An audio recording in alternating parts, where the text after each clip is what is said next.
Thank you, Madam Chair. Mr. Crabtree, when did, excuse me, when did you lose your job?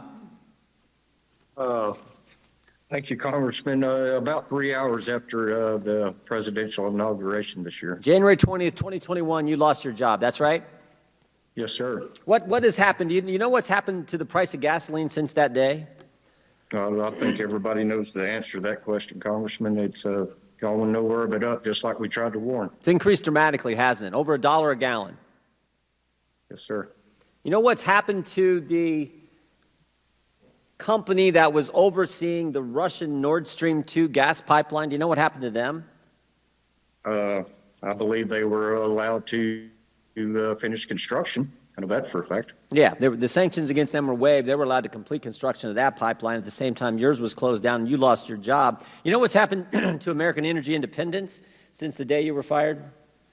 Well, the words OPEC seem to be coming back in the media more these days, and I didn't hear that for a lot of years, so we've lost it. Yeah, that's what's happened. Mr. Summers, are CO2 emissions in the United States lower today than they were 20 years ago?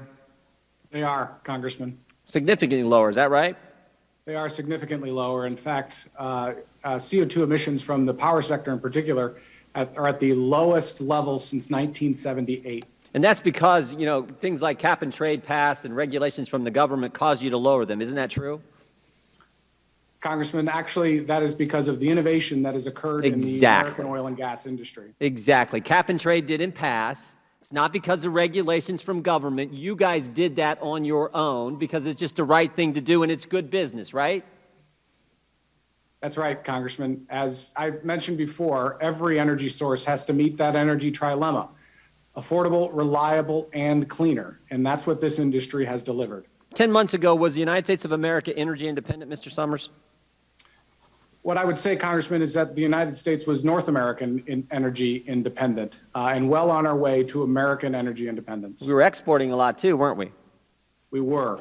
Unfortunately, over the course of the last few months, we're actually importing oil into the United States for the first time in a while. Yeah, that was my next question. So in 10 months' time, we went from being energy independent to now we're importing oil, and we had this spectacle of the President of the United States begging OPEC to increase production. Is that accurate?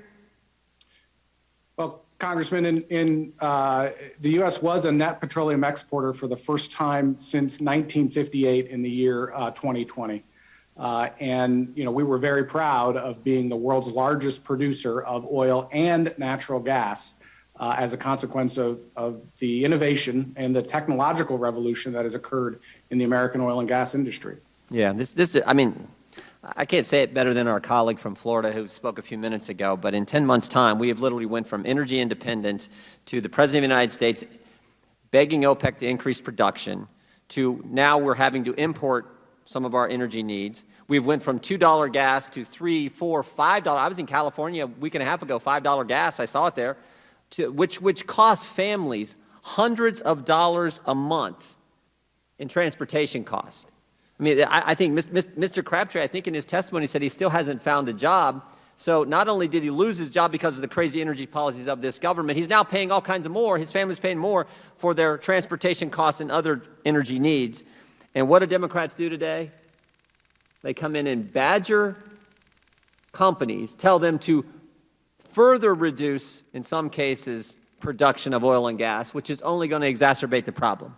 I mean, it's literally maybe the craziest thing I've ever heard, but that's where they're at. I don't think the American people are with them, though, and that's the good news. So I want to thank those companies who are actually increasing production.